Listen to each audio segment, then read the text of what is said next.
Et nous passons maintenant au chapitre 2, le purgatoire. Alors, un résumé de la matière. Si l'on considère l'état final, il faut distinguer ce qui précède, ce qui accompagne et ce qui suit le jugement. La peine du purgatoire et les prières de l'Église sont comme deux préambules au jugement général.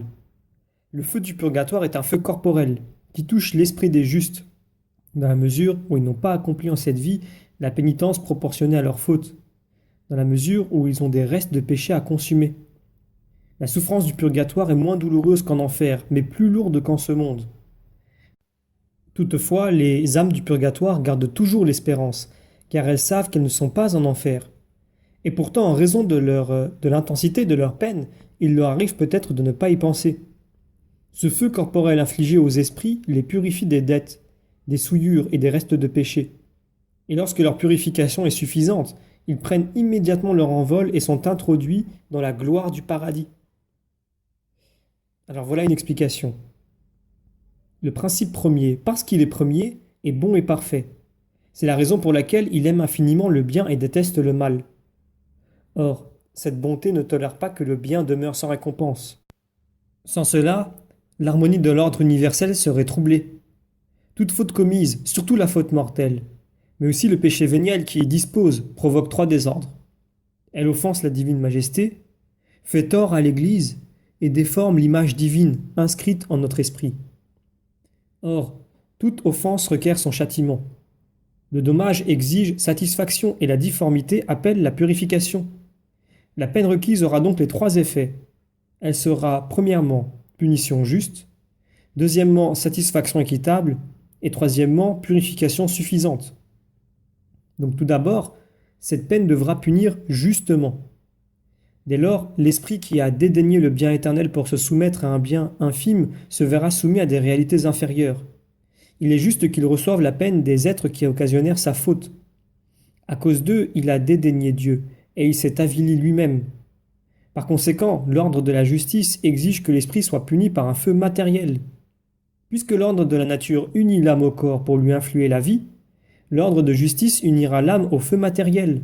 Digne de châtiment, l'âme recevra la punition du feu. Cependant, l'homme juste, parce qu'il est en état de grâce, ne recevra qu'une peine transitoire. Sa peine sera proportionnée à la gravité de son péché et à la légèreté de sa pénitence passée. C'est pourquoi la peine temporaire du feu matériel sera plus ou moins longue, plus ou moins vive en fonction de la dette exigée par l'offense. Il est nécessaire, affirme saint Augustin, que la douleur consume autant que l'amour du vice adhéré. Plus l'amour mondain avait d'adhérence dans les fibres du cœur, plus la purification sera difficile. Ensuite, la peine doit être satisfactoire. Or, pour satisfaire à un péché, il faut la liberté de vouloir et l'état de voie. Mais le purgatoire n'est pas un état de mérite et sa peine est très peu volontaire. Le manque de liberté dans la volonté qui souffre sera donc remplacé, pour produire son effet, par l'intensité de la souffrance. Toutefois, ceux qui sont au purgatoire possèdent la grâce et ils ne peuvent plus la perdre. C'est pourquoi ils ne peuvent ni ne veulent être totalement absorbés par la tristesse. Ils ne peuvent sombrer dans le désespoir ou se révolter dans le blasphème. Leur châtiment est certes lourd, mais il est tout autre que le tourment de l'enfer et incomparablement plus léger. Car ils savent sans erreur possible que leur état diffère de l'enfer où les damnés sont torturés sans fin. Et enfin, cette peine doit provoquer un effet de purification spirituelle. Pour le comprendre, deux hypothèses.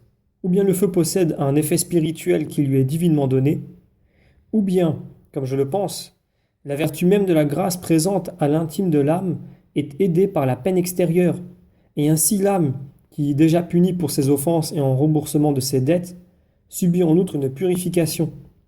Une fois cette purification suffisante, il ne reste plus en elle aucune tâche empêchant l'entrée dans la gloire. Dès l'instant où l'esprit, en sa fine pointe, est disposé à recevoir l'influence déiforme de la gloire, lorsque sa purification est consommée et que la porte est ouverte, il prend son envol. Le feu de sa charité le soulève, plus rien ne l'appesantit, ni l'impureté de l'âme, ni la dette du péché. En conséquence, la miséricorde, ou la justice divine ne diffère plus le don de la gloire, et trouve dans cette âme une demeure appropriée. Retarder davantage la récompense serait une peine non raisonnable, et un esprit déjà purifié ne doit, n'a pas à se purifier davantage.